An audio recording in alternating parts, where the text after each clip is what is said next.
Boa noite a todos que estamos aqui reunidos no sábado, às 20 horas, primeiro sábado do ano de 2024, que nos leva, a refletir sobre o tempo que estamos vivendo, o tempo das nossas reencarnações, o nosso tempo de vida, não só em uma encarnação, mas em muitas encarnações que precisamos ter para evoluir, para aprender, para crescer espiritualmente. E como nós temos Jesus como nosso Mestre, nosso Senhor, nosso Salvador, que veio à Terra e construiu a Terra para nós, eu vou começar com um trecho, a leitura de um trecho do livro A Caminho da Luz de Emmanuel, que mostra a ação e a grandeza de Jesus. Temos um trechinho que eu vou ler, Quem quiser se aprofundar mais, é bom que leia esse livro, mas não só leia, que estude esse livro, porque é um livro de estudo, para nós começarmos a perceber a necessidade de nós promovermos a nossa evolução.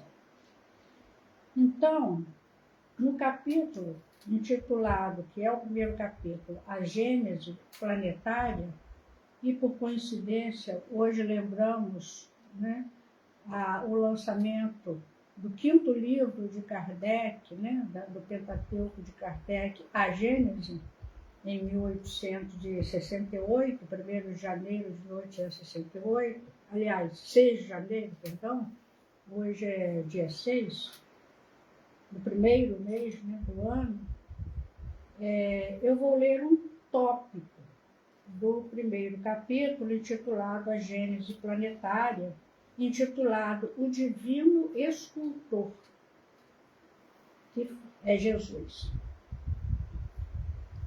Sim, ele havia vencido todos os pavores das energias desencadeadas.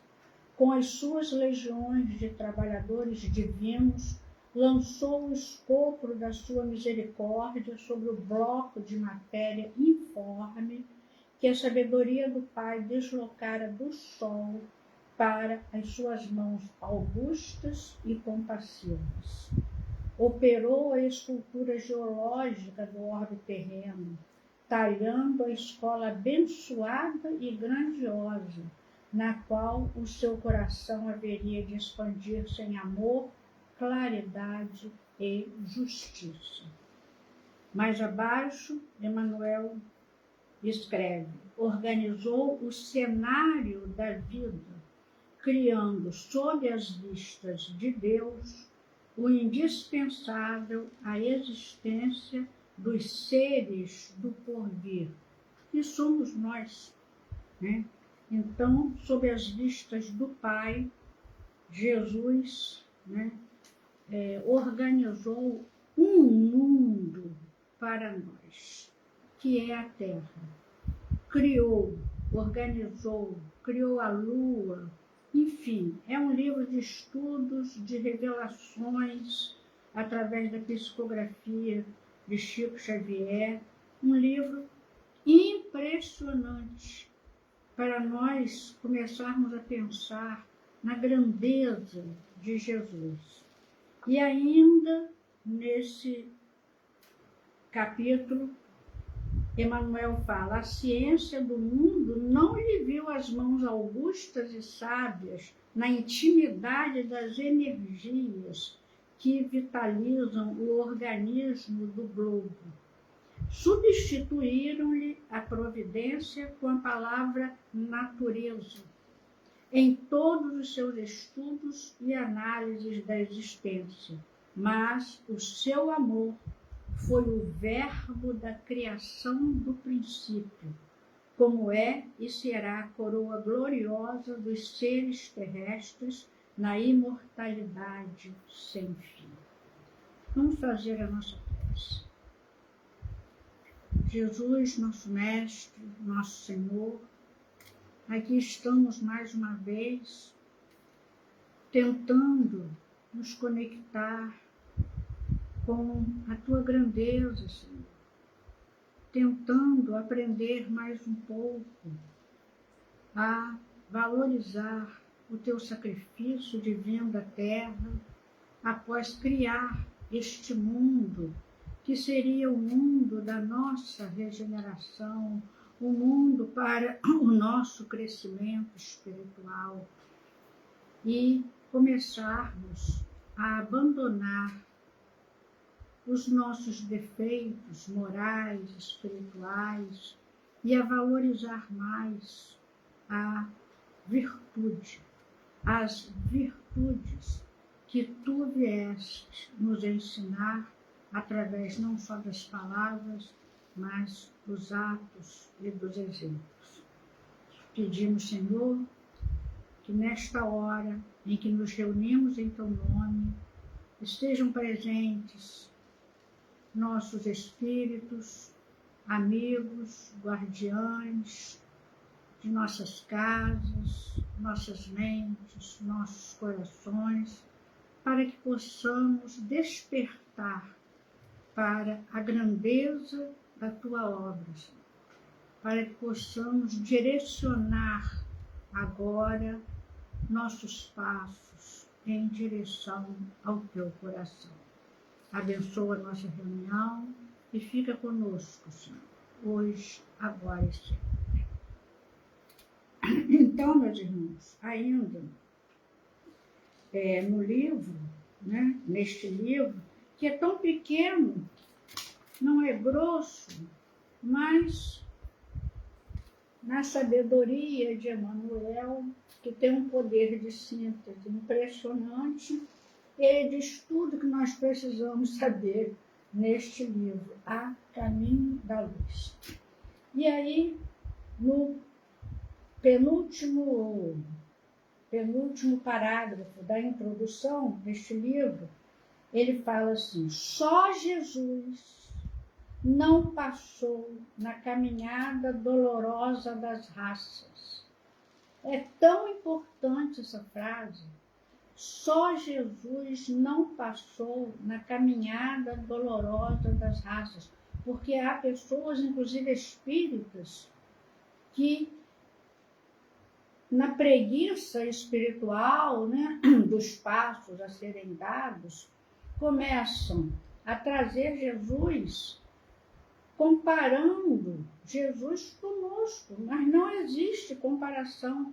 Nós somos humanos, Jesus é divino.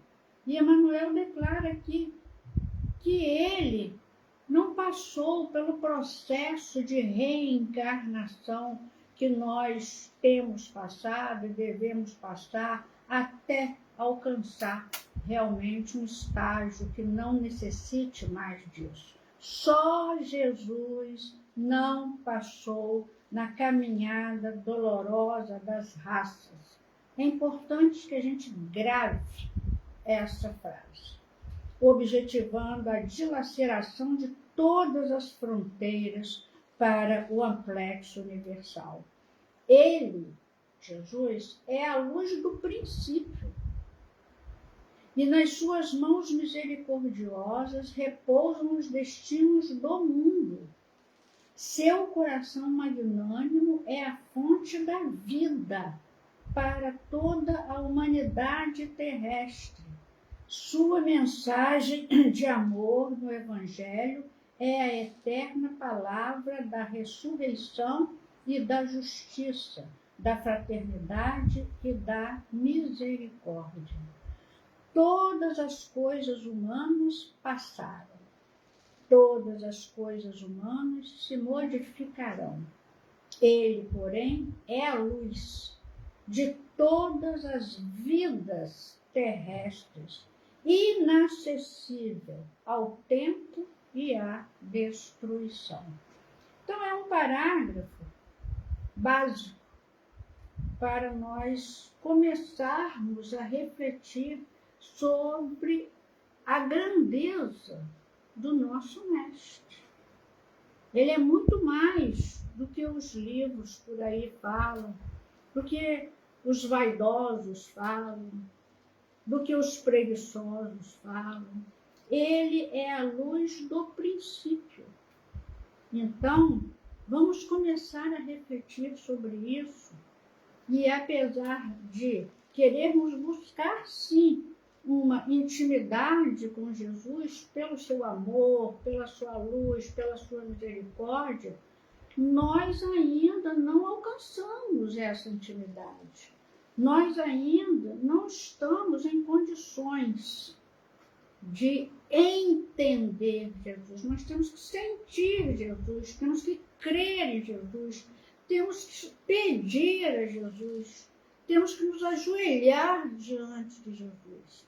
Mas entender a ação de Jesus na sua vinda ao mundo que ele criou, nós ainda não estamos nesse patamar, né? E para nós entendermos um pouco mais, né, caminharmos nesse entendimento, para quem nós apelamos? Para os seus missionários, para aqueles que vieram trazer entendimento, aqueles que vieram nos beneficiar com a luz. E um grande, né, importantíssimo mensageiro de Jesus é Emmanuel. Né? Nós sabemos disso, acabamos de ler A Caminho da Luz e vamos ler um capítulo num livrinho tão pequeno intitulado Viajor, onde Emmanuel nos mostra o olhar de Jesus. Essa mensagem é conhecida por muitas pessoas, porque é realmente importante, até mostrando a diferença do nosso olhar, na maioria das vezes, egoísta, maldoso, malicioso, né? A diferença que existe entre o nosso olhar, pela nossa inferioridade, e o olhar de Jesus.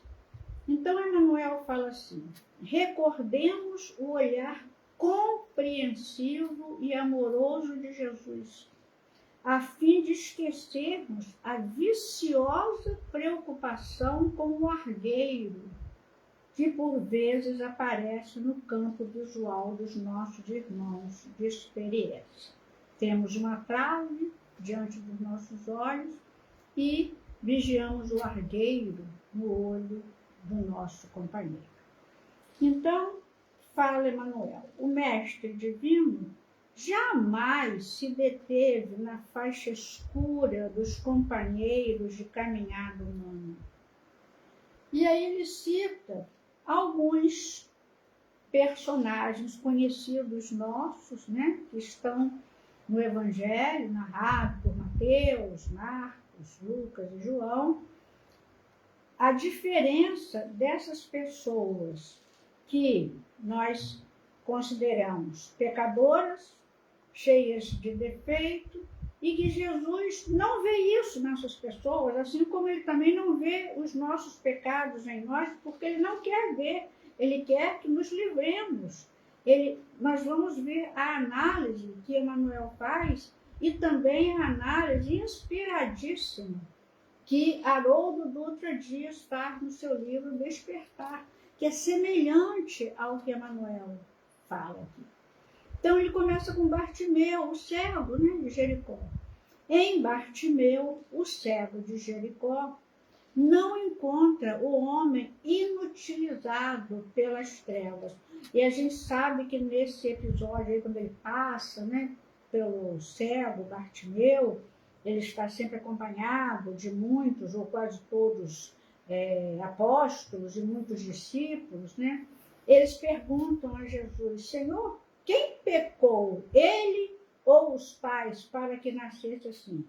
Então, as pessoas já queriam demonstrar que ele era um pecador, porque havia esse conceito, né, na tradição deles de que o bebê que nascesse cego ou com defeitos era consequência ou do seu próprio erro, quer dizer, já se referindo a uma possível reencarnação expiatória, ou dos seus pais. Por isso eles perguntam, quem pecou, ele ou seus pais, para que nascesse assim, né?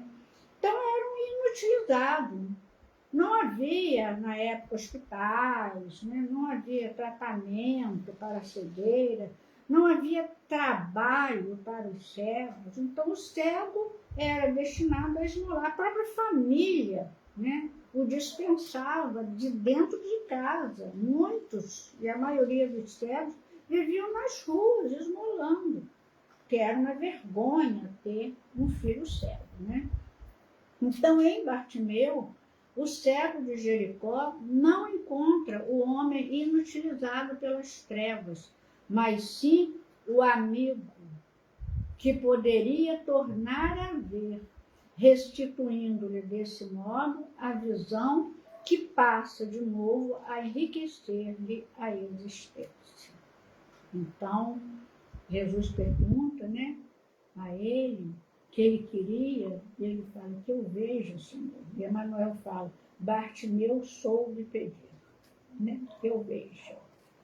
Em Maria de Magdala, coitada de Maria de Magdala, como era escorraçada, né, pela sociedade, pelas pessoas, né? Não enxerga a mulher possuída pelos gênios da sombra, mas sim a irmã sofredora. E por esse motivo restaura-lhe a dignidade própria, nela plasmando a beleza espiritual, porque dizem que Maria de Magdala era uma pessoa, uma mulher lindíssima, mas ele restaura a beleza espiritual renovada, que lhe transmitiria mais tarde a mensagem divina da ressurreição. Ela foi escolhida pelo Cristo para ser a mensageira da ressurreição e também enfrentou obstáculos. Os próprios apóstolos não aceitaram. Você? Ele apareceu a você? Né? Por que não as outras mulheres, as mulheres mais piedosas, mais sérias, mais honestas, que tinham vidas mais dignas? Por que não apareceu a sua própria mãe? Né? Mas nós vamos ver a análise direitinho de Haroldo Dutra. Em Zaqueu, não identifica o expoente da usura ou da apropriação indébita, e sim o missionário do progresso enganado pelos desvarios da posse. E por essa razão, devolve-lhe o raciocínio à administração sábia e justa. Zaqueu deu uma guinada, né? Em Simão Pedro, no dia da negação, não se refere ao cooperador enfraquecido, mas sim ao aprendiz invigilante, a exigir-lhe compreensão e carinho, e por isso transforma-o com o tempo no baluarte seguro do Evangelho nascente, operoso e fiel até o martírio e a crucificação. Em Judas, não surpreende o discípulo ingrato, mas sim o colaborador traído pela própria ilusão. No livro Boa Nova, de Humberto de Campos, o capítulo destinado a Judas, nós vemos o título A Ilusão do Discípulo, né? Se referindo à ilusão de Judas em relação ao objetivo da missão de Jesus. Colaborador traído pela própria ilusão, e embora sabendo fascinado pelas honrarias terrestres, sacrifica-se até o fim, aceitando a flagelação e a morte para doar-lhe o amor e o perdão que se estenderiam pelos séculos, soerguendo os vencidos e amparando a justiça das nações. Nós vemos que Judas, sabemos, né, pela doutrina, que reencarnou séculos depois como Joana d'Arc e que também sofreu uma traição, né? Traição na guerra lá dos 100 anos da França e Inglaterra, né? Busquemos algo do olhar de Jesus para os nossos olhos, e a crítica será definitivamente banida do mundo de nossas consciências, porque então teremos atingido o grande entendimento que nos fará discernir em cada companheiro do caminho, ainda mesmo quando nos mais inquietantes espinheiros do mal, um irmão nosso, necessitado, antes de tudo, de nosso auxílio e de nossa compaixão. Nós sabemos, inclusive, né, que Herodes, que mandou matar, né, aquelas crianças todas em Belém e arredores, desejando matar Jesus, reencarnou como São Vicente de Paulo, que na França recolhia as criancinhas abandonadas no inverno europeu para acolhê-las, né, no mosteiro. Então, as pessoas, os espíritos, evoluem carregando a sua cruz, evoluem ao carregar a cruz com fé, com esperança, com resignação, com arrependimento, né? Nós não ficamos parados, não existe regressão, só existe progresso, ou às vezes a gente para um pouco, né? Em alguma encarnação a gente estaciona, mas regredir, nós não regredimos. Então, essas pessoas citadas aqui por Emmanuel receberam a bênção da consolação trazida por Jesus, porque eles conseguiram receber essa consolação pelo olhar de Jesus, pelo amor de Jesus, porque Jesus não via aquele momento daquela pessoa. Ele via o passado e via o futuro, as possibilidades que eles tinham, como ele vê em nós, as nossas possibilidades futuras de trabalho, de evolução, de aprimoramento. É isso que Jesus vê em nós. Por isso Jesus agia diferente do que nós agimos, porque nós olhamos a matéria, nós olhamos o erro, nós olhamos a fala daquele momento, daquela pessoa, aquele ato, aquele gesto, e martelamos aquilo a vida inteira daquela pessoa, mesmo que ela não seja mais nada daquilo, mas a gente não se esquece de, às vezes, pouquíssimos erros e não leva em consideração o outro prato da balança na vida daquela pessoa, que é o que Jesus fazia. Muito mais do que nós podemos fazer, né? Que nós podemos olhar o outro prato da balança, mas Jesus viu o futuro. Jesus viu o potencial espiritual de cada um. E é isso que Haroldo Dutra Dias, no seu livro Despertar, que é um livro excelente também para estudo, ele faz um estudo semelhante e bem desenvolvido dessa mensagem de Emmanuel, o viajor, né? Porque ele fala aqui que Kardec fala que nós temos a tendência de assimilar tudo ao nosso ponto de vista e costumamos medir os apóstolos, nós medimos os apóstolos do Evangelho segundo critérios puramente humanos. Então, quando nós medimos os apóstolos, nós estamos até questionando Jesus.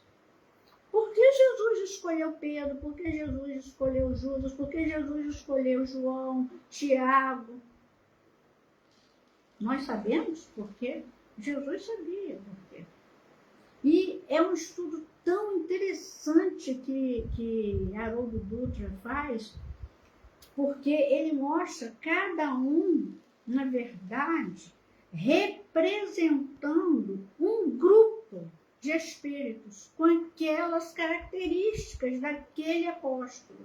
com aquelas características daquele servidor, com a personalidade e o que poderia, né, ser, na verdade, a escada daquela pessoa. Muito interessante. É lógico que não vai dar para ler, mas o capítulo é o capítulo 10, intitulado Educar Sentimentos, educar os nossos sentimentos, né?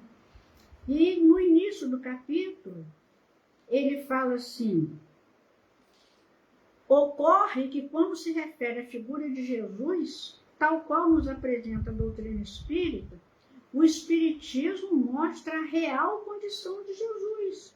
Ele é o governador espiritual do orbe.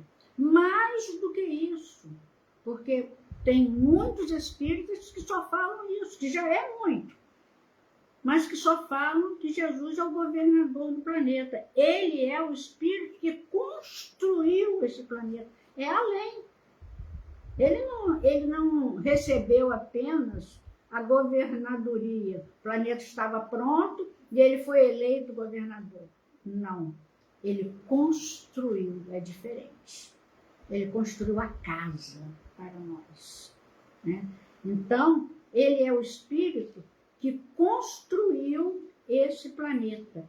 É o co-criador em plano maior, que conta com espíritos puros em sua equipe, que há cerca de 5 bilhões de anos cooperam com ele para a formação desse planeta. Então, meus irmãos, vamos aprender de uma vez a citar Jesus não apenas como o governador do planeta, que já é muito, como eu falei, mas ele não é apenas o governador do planeta, ele é o construtor do planeta e, como tal, o governador. Então, ele vai falando dos espíritos que ajudaram Jesus, né? Ele chama de geneticistas, que acompanharam o desenvolvimento biológico, né, de todas as espécies, tal. É um estudo bem extenso, bem profundo, né? E ele fala assim: mas Jesus, ao encarnar no orbe, depois que Jesus construiu, né, a Terra e começou a enviar as pessoas e tal, chegou um determinado momento que ele sentiu necessidade de vir pessoalmente, de fazer um sacrifício de vir pessoalmente, né? Jesus, ao encarnar no orbe, poderia ter trazido seus cooperadores angelicais. Poderia ter vindo com seu séquito de espíritos puros. No entanto, ele vem até nós e chama seres humanos para, segundo Emmanuel, que pudéssemos nos identificar com eles. Olhem a misericórdia de Jesus, a linguagem de Jesus, né? A linguagem em atitudes, em gestos. Porque ele até fala aqui, né, Haroldo, será que se ele viesse só rodeado de anjos, nós nos identificaríamos com esse grupo? Nós continuaríamos achando eles lá e nós aqui, né? Então, Jesus, segundo Emmanuel, não sei em que livro, porque ele não cita, Jesus escolheu assim para que pudéssemos nos identificar com eles, para que pudéssemos olhar e examinar cada apóstolo e cada discípulo e nos sentirmos pertencentes, para termos a sensação de pertencimento na obra do Cristo. Olha que misericórdia de Jesus, né? Então, falar de Simão Pedro como um pescador de Cafarnaum é quase não perceber os critérios que levaram Cristo a escolher aquela alma. E é também desconsiderar os aspectos do trabalho de Jesus. Nós não sabemos como foi a análise de Jesus, como foi a escolha, principalmente dos 12. Só que ele teve outros apóstolos. Durante muitos anos, houve os 500 da Galileia, né, que nós sabemos disso, essa reunião desses 500 espíritos que continuariam reencarnando na Terra, em todos os setores, não só religiosos, né? Ele escolheu esses 500, né? Quem são esses 500 da Galileia, né? Então, Jesus formou o planeta. Portanto, se ele veio ao mundo, olha que frase importante de Haroldo Dutra, que visão, que análise de Haroldo. Jesus formou o planeta. Portanto, se ele veio ao mundo, porque depois de formado, construído, os apóstolos enviados, né? Se fosse o caso, os anjos enviados, né? Está formado, está construído, tá bom? Não. Jesus formou o planeta. Portanto, se ele veio ao mundo, quer dizer, além de formar, ele vem. É porque o seu trabalho não é mais o mundo. O seu trabalho somos nós. Ele vem ensinar de perto. É como um professor que vai à casa do aluno ensinar, porque o aluno está impossibilitado de ir à escola. Ele veio. Existe até um hino, né? Ele veio, né? Cantado nas casas de espírito, né? Então, o mundo já está feito. Com lua, com os satélites, os rios, as montanhas, a vegetação, os animais, tudo. O mundo está feito, está construído. Jesus construiu tudo nos mínimos detalhes. Né? Os oceanos todos, né? As matas, montanhas, tudo com uma finalidade. Então, por que ele veio? Haroldo Dutra mostra para a gente. Porque agora ele não vem mais construir o mundo, ele vem construir a nós espíritos. Ele vem reconstruir, ele vem trabalhar o nosso eu. A obra do Cristo é uma obra de regeneração da criatura humana. Por isso ele é o nosso Salvador.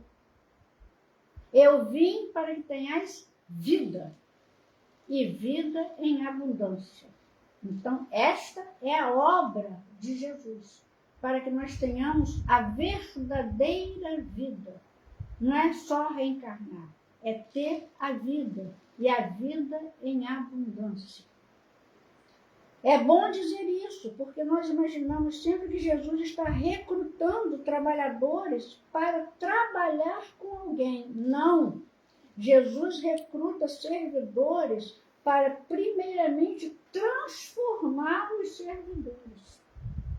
Então, ele transforma os servidores, e os servidores vão simbolizar, representar um grupo que será trabalhado e evoluirá diante do exemplo daquele que é o servidor que foi trabalhado por Jesus. Olha a sabedoria divina, né? E aí ele cita alguns, assim como Emmanuel cita no Viajor, né? Logo, se você fosse recrutar, se você fosse o senhor da seara, talvez você não tivesse chamando a cortesã de Magdala, Maria de Magdala, por ver nela apenas os sinais externos de um coração feminino que se entregou ao prazer físico, à riqueza, à ostentação dos bens materiais, porque nós, encarnados, apenas com muito esforço, ultrapassamos o reino das aparências. Com Cristo, porém, era diferente. Ao olhar para Maria de Magdala, viu nela um coração feminino redimido, um coração de mulher que edificaria o amor puro, que seria a porta-voz da imortalidade da alma. Olhem só que diferença. Jesus, por sua vez, não chamava Maria de Magdala para realizar uma tarefa, mas para o processo de transformação que não teria fim, porque passados 2000 anos, ela prossegue na caravana da fraternidade e na seara de Jesus, orientando, olha o trabalho de Maria de Magdala, né, que, segundo alguns informes da doutrina espírita, né, é uma santa, conhecida como uma santa da Igreja Católica, né? orientando todos os corações femininos que se aproximam da obra do Cristo. Olha o trabalho de Madalena. Não foi só para Madalena, foi para todos os corações femininos que se aproximam da obra do Cristo. Olha o grupo, né? Olha o grupo. Então, são vários grupos que cada um aqui vai servir como orientador. Que capítulo, meus irmãos, que capítulo instrutivo de Haroldo Dutra. Ao ler o Evangelho, talvez você tenha olhado para um homem rude, grosseiro, apaixonado, violento, sincero, arrogante e inteligente. Caso fosse você o recrutador, você diria: não pode uma pessoa tão bruta assim trabalhar para Jesus. No entanto, Saulo foi o vaso escolhido. E o próprio Cristo disse por Ananias: Ananias, cura-lhe a visão, porque eu lhe mostrarei o quanto ele deve padecer pelo meu nome. Jesus não é distribuidor de padecimentos, mas parte de nossa renovação pode ser somente pela dor. Há algumas cristalizações no espírito humano que podem ser dissolvidas apenas pela água salgada das lágrimas. Então, talvez você tenha a impressão de que Saulo fora chamado para realizar uma obra, mas na verdade Saulo é a obra do Cristo. Redimi-lo significa redimir todos os espíritos da terra com os mesmos traços de personalidade dele. Redimir Saulo é ter construído no mundo um caminho para a redenção de todos os intelectuais arrogantes que existem na terra. Olha o grupo de Saulo. E talvez você olhe apenas para aquele homem velho, de barba branca, de baixa estatura, publicano, que luta para manter sua família e cuidar de seus trabalhadores. E talvez, nos seus critérios humanos, você não tivesse chamado Zaqueu. No entanto, onde o olhar humano via Zaqueu, o olhar do Cristo via Bezerra de Menezes. Então nós sabemos que depois Bezerra de Menezes foi Zaqueu. Era, na verdade, a obra de transformá-lo em Bezerra de Menezes. Olha a obra de Zaqueu, se transformar em Bezerra de Menezes. Porque ao transformá-lo em Bezerra de Menezes, todos os patriarcas encontrariam um caminho para a regeneração dos seus espíritos. Estão percebendo? O grupo de Maria de Magdala, o grupo de Saulo, o grupo de Zaqueu, né? Então, é essa a obra de Jesus. Através de um, ele regenera todos aqueles que pertencem àquele grupo. Olha que beleza, meus irmãos. Olha como que ele alcança, como que ele atinge, né, todos esses. E quem sabe você presenciando a imaturidade, o arrobo, o entusiasmo e ingenuidade de dois jovens de 14 e 15 anos de idade, não teria recrutado esses dois rapazes. Porque o olhar humano veria um João e um Tiago maior como jovens inexperientes, bem intencionados, alegres, exaltados.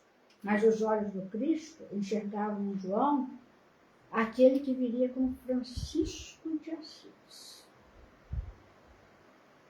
E em Tiago Maior, o primeiro mártir, apóstolo que foi assassinado no ano de 44.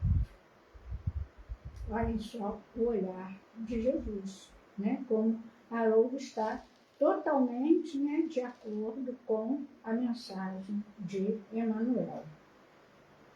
Mas talvez você tivesse hesitado se tivesse convivido com aquele senhor, um pai de família em luta pela própria manutenção sua e dos seus. Se você o ouvisse falando, talvez não escolhesse para liderar o colégio apostólico. Eu tenho certeza de que se você tivesse em sua empresa um funcionário que o negasse 3 vezes, dificilmente entregaria a ele a condução da sua companhia. Entretanto, se o olhar humano enxergava um pescador de Cafarnaum, ele, Jesus, enxergava o grande Simão Pedro do Evangelho. E grande parte do trabalho que Jesus confiou a Simão Pedro é o trabalho de transformá-lo em Simão Pedro. Estou percebendo, né? Então, esses fatos desconcertantes para o encarnado nos levam a profundas reflexões. Quais elementos nós temos para julgar as escolhas de Jesus? Não temos como negar Jesus. Aí o que a gente faz na nossa preguiça espiritual? A gente quer trazer esses personagens todos para o nosso patamar. Não, porque Saulo fez não sei o quê. Pedro, a gente começa a ver os erros de Pedro, os erros de Saulo, os erros de João, Tiago, os erros de Madalena, quando na verdade o nosso olhar tem que começar a se direcionar para as escolhas de Jesus e por quê, e o que fizeram e o que representam essas pessoas, que essa é a nossa destinação. Nós não podemos ficar parados, nós temos que avançar. E se somos parecidos com Pedro, vamos procurar ser um Simão Pedro. Se somos parecidos, pertencemos ao grupo de Saulo, vamos avançar e nos tornar um Paulo. Se pertencemos ao grupo de Maria de Magdala, vamos avançar e nos tornar a mensageira da ressurreição. É essa a nossa destinação. É essa a nossa esperança e a nossa fé que motiva o nosso trabalho interior, né? E aí ele termina essa citação assim: você é capaz de divisar o fim desse projeto? Não sabemos. Você seria capaz de olhar para o senador Públio Lentulus e ver Emanuel? Não. Ele mesmo responde, não. Como, né? Como nós veríamos em Públio Lentulus um Emanuel? E lemos há 2000 anos e achamos que Públio Lentulus era orgulhoso, era isso, era aquilo. Foi procurar Jesus à noite, escondido de todo mundo, só porque sua filhinha Flávia pediu. Hoje ele é Emanuel. Emanuel. Então nós teríamos condição de, na época de Jesus, olhar para o Lentulus e ver Emanuel? Lógico que não. Até hoje a gente bate o pé nessa tecla, toca essa música, né? Públio Lentulus. Né? Que coisa, que orgulho. Então, ele continua esse capítulo que é muito importante, levando-nos a meditar sobre a necessidade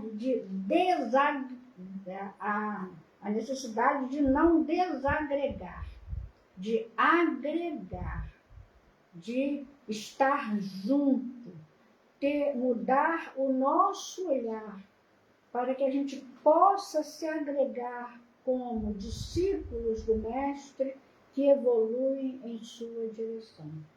Né? E ele fala, em vez de ficar chamando atenção, em vez de ficar mostrando erro, e tem uma observação aqui destacada, que ele faz, que ele, assim, quem ama quer corrigir para melhorar. Quem não ama quer corrigir para destruir. E toda vez que você vir alguém querendo destruir sob o pretexto de corrigir, isso não é Jesus. Porque Jesus falava, vai, não peques mais. Mas não era para destruir a pessoa, né? Era corrigir com amor, né? Para agregar. E aí ele fala da necessidade, né? Da capacidade de agregar e não desagregar. De corrigir, quando nós pudermos, corrigir o nosso irmão com amor. Porque se nós corrigimos para destruir, chamar atenção para o erro do outro, isso, como Haroldo Dutra fala, não é Jesus. Jesus não fazia isso. Não fazia isso. Né?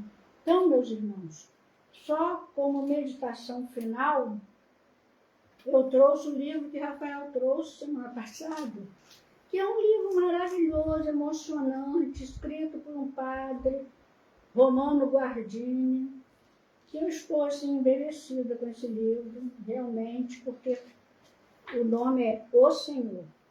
Reflexões sobre a pessoa e a vida de Jesus Cristo. É lógico que tem uns conceitos católicos, é escrito por um padre, mas é tão bonito, é tão profundo, é tão lógico, que a gente não sabe.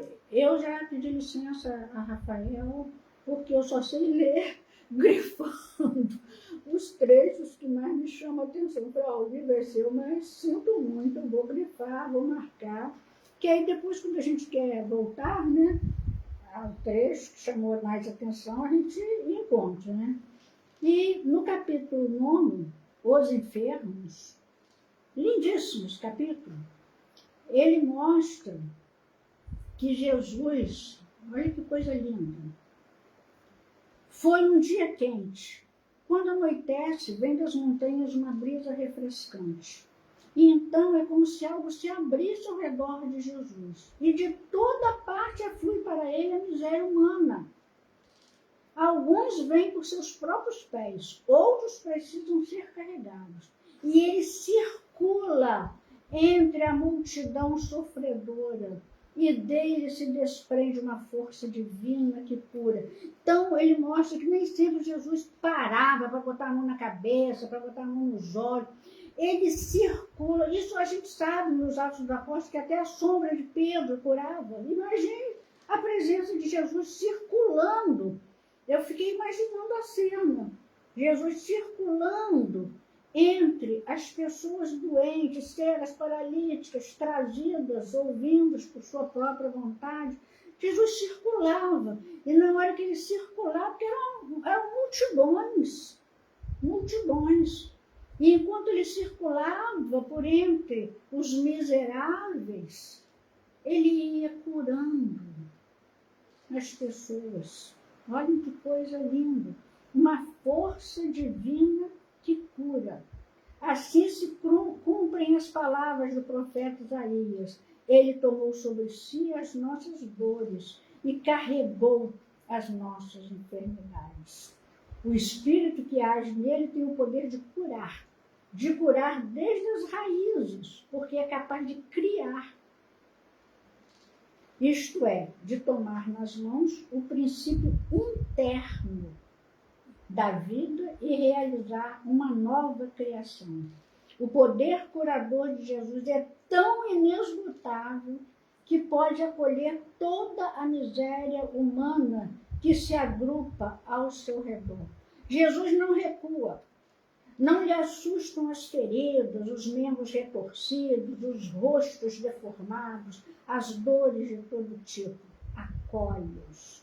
Não escolhe o que lhe parece mais urgente ou que corresponde melhor à força que há nele. Simplesmente acolhe e põe em prática as palavras: vinde a mim, todos vós, antes mesmo de as ter pronunciado. Então, ele mostra que Jesus já fazia isso antes de falar, né, de citar essa frase. Jesus sente a dor humana, a compaixão lhe estremece as entranhas, ele permite que a miséria se aproxime dele. Olha só que coisa, ele permite. Nós não queremos aproximação, né, com os mendigos, com aqueles, como o Rafael falou semana passada, que bate assim no vidro para pedir um dinheiro. Nós não queremos. Jesus permite que a miséria se aproxime dele, mas é mais forte do que ela. Não há nenhuma palavra do Senhor que o apresente como um idealista que prometa suprimir a dor. Olha só. Na verdade, Jesus não se propõe superá-la, nem com ternura, nem com entusiasmo, mas a contempla em toda a sua penosa realidade. E nunca perde a coragem, nunca se cansa ou se mostra decepcionado. Seu coração, o mais sensível e o mais sábio que jamais pulsou, é mais forte que toda a dor humana. E aí, o padre Romano Guardini faz um caminho pelas curas, pelos chamados milagres de Jesus. Cita a sogra de Pedro, o cego de Jericó, o paralítico de Cafarnaum, o homem da mão mirrada, e vai citando, né, a mulher hemorroíça, né, que ele sentiu que uma virtude saía dele, né? Então, ele era carregado de força curativa, como se o simples fato de acercar-se dele com plena confiança fosse suficiente para acionar essa força vivificadora, que é o que a hemorroíça pensa, né? Se eu apenas tocar na orla dos seus vestidos, eu ficarei curado.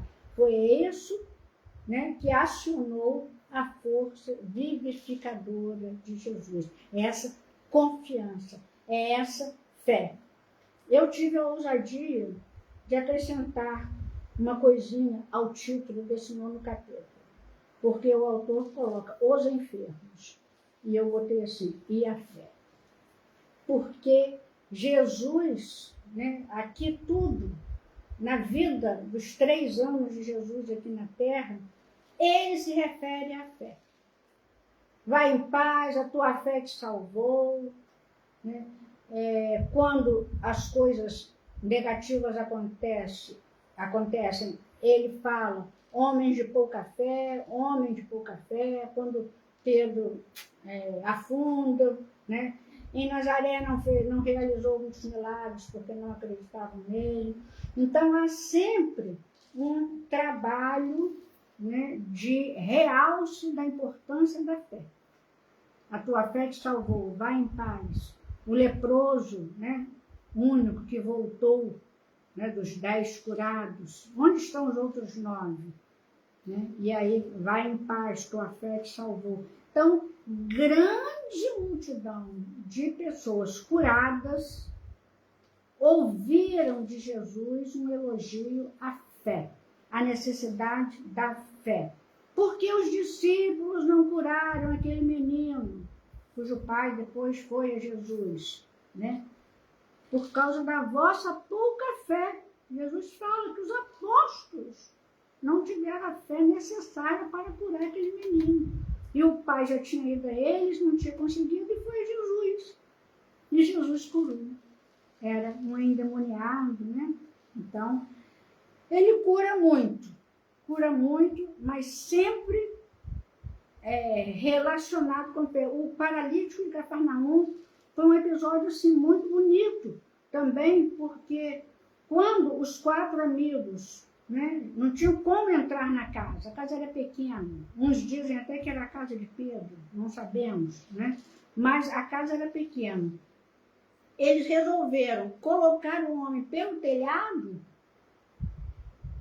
Cita o evangelista, acho que Mateus, não sei. Fala assim, e vendo a fé deles, não foi só do paralítico, foi dos 5, do paralítico e dos 4 amigos que o puseram e o colocaram aos pés de Jesus ali naquela cama. E Jesus o curou e ainda perdoou os pecados, né? E foi repreendido por isso.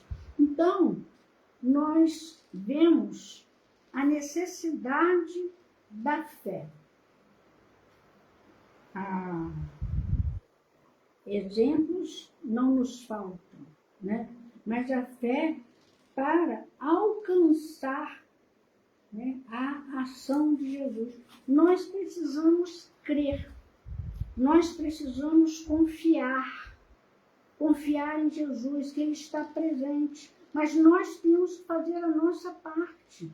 Paulo já tinha escrito, né, e nós sabemos disso aos Hebreus, né, que a fé é a certeza daquilo que desejamos e a prova das coisas que não vemos. Nós não vemos o que aconteceu por dentro dos olhos do cego para que ele visse. Não vemos, né? Mas assistimos, podemos ter assistido. né, a cura do cego de nascença, cujos pais não testemunharam, infelizmente, né? Mas nós assistimos. Quem sabe se nós não estávamos lá? Quantas vezes nós estivemos ao lado de Jesus e não nos lembramos? Então nós precisamos saber que não é agora, nessa encarnação, que temos que estar ao lado de Jesus. É que Jesus está ao nosso lado. Jesus está à nossa frente. Jesus é a luz. É a luz do princípio, como Emmanuel falou. E precisamos acreditar nisso. Precisamos ter. Por isso, meus irmãos, eu trouxe essa reflexão hoje, no primeiro sábado do ano. Um ano difícil que passamos, com certeza um ano difícil que vamos passar. Mas se vamos passar, é permitido por Deus. É necessário a nossa evolução. E se não confiarmos, vai ficar mais difícil. Se não tivermos fé no amor de Jesus, no poder de Jesus, na misericórdia de Jesus, como que nós vamos enfrentar as nossas dificuldades? Vai ficar muito difícil. Então, para que nós não nos desesperemos, para que nós tenhamos calma, resignação, fé, porque são derivados da fé, nós precisamos acreditar. Nós precisamos, como eu vou ler aqui, só para terminar, eu comecei com Emmanuel, né, no Caminho da Luz, e termino com Emmanuel no Caminho da Luz, nos últimos capítulos, mostrando o que Emmanuel escreve no final, chegando, né, ao final do século XX, porque ele escreve próximo da Segunda Guerra Mundial. Mas é chegado o tempo de um reajustamento de todos os valores humanos. Se as dolorosas expiações coletivas preludiam a época dos últimos ais do Apocalipse, a espiritualidade tem de penetrar as realizações do homem físico, conduzindo-as para o bem de toda a humanidade. O Espiritismo, na sua missão de consolador, então olhem só a importância, a responsabilidade nossa, de nós cristãos, nós espíritas. É o amparo do mundo neste século de declives na sua história. Só ele pode, na sua feição de cristianismo redivivo, salvar as religiões que se apagam entre os choques da força e da ambição, do egoísmo e do domínio, apontando ao homem os seus verdadeiros caminhos. No seu manancial de esclarecimentos, poder-se-á beber a linfa cristalina das verdades consoladoras do céu, preparando-se as almas para a nova era. São chegados os tempos em que as forças do mal serão compelidas a abandonar as suas derradeiras posições de domínio nos ambientes terrestres. Olha que mensagem de esperança!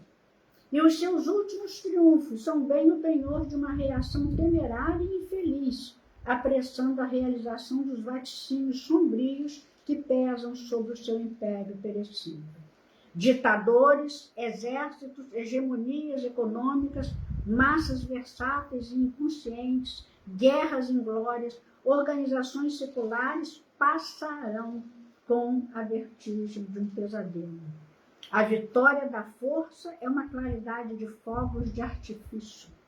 Toda a realidade é do espírito e toda a paz é do entendimento do reino de Deus e de sua justiça. O século que passa efetuará a divisão das ovelhas do imenso rebanho. O cajado do pastor conduzirá o sofrimento na tarefa penosa da escolha, e a dor se incumbirá do trabalho dos homens não aceitarem por amor. Vive-se agora na terra um crepúsculo, ao qual sucederá profunda noite, E ao século XX compete a missão do desfecho desses acontecimentos espantosos. Todavia, os operários humildes do Cristo ouçamos a sua voz no âmago de nossa alma. Bem-aventurados os pobres, porque o reino de Deus lhes pertence. Bem-aventurados os que têm fome de justiça, porque serão saciados. Bem-aventurados os aflitos, porque chegará o dia da consolação. Bem-aventurados os pacíficos, porque irão a Deus. Sim, porque depois da treva surgirá uma nova aurora. Luzes consoladoras envolverão todo o orbe regenerado no batismo do sofrimento. O homem espiritual estará unido ao homem físico para sua marcha gloriosa no ilimitado. E o espiritismo terá retirado dos seus escombros materiais a alma divina das religiões que os homens perverteram, ligando-as no abraço acolhedor do cristianismo restaurado. Trabalhemos por Jesus, ainda que a nossa oficina esteja localizada no deserto das consciências. Todos somos chamados ao grande labor, e o nosso mais sublime dever é responder aos apelos do escolhido. Revendo os quadros da história do mundo, sentimos um frio cortante neste crepúsculo doloroso da civilização ocidental. Lembremos a misericórdia do Pai e façamos as nossas preces. A noite não tarda, e no bojo de suas sombras compactas, não nos esqueçamos de Jesus, cuja misericórdia infinita, como sempre, será a claridade imortal da alvorada futura, feita de paz, de fraternidade e de redenção. Então, meus irmãos, se nós já estamos nessa noite prevista aí por Emmanuel, vamos nos lembrar de Jesus. Não nos esqueçamos de Jesus, com a sua misericórdia infinita. Que Ele possa nos abençoar, nos dê força, que aumente a nossa fé e que nós tenhamos esperança, porque Ele também fala, Emmanuel, no Consolador, que a esperança e a fé estão muito ligadas. Ele fala que a esperança é como o luar, olha que coisa linda, que se constitui dos bálsamos da crença. E fé é a divina claridade da certeza. Repetindo o conceito, né, de Paulo, fé é a divina claridade da certeza. Então, que a nossa fé não desfaleça, que nós possamos enfrentar mais esse ano, mais essa etapa, com esperança e com fé. Que Ele nos abençoe e que nós estejamos firmes, nós cristãos, nós espíritas, compreendendo, aceitando, resignados o que está, né, previsto para nós, porque não existe injustiça na lei de Deus. Jesus está presente em nossa vida. Que Ele nos abençoe.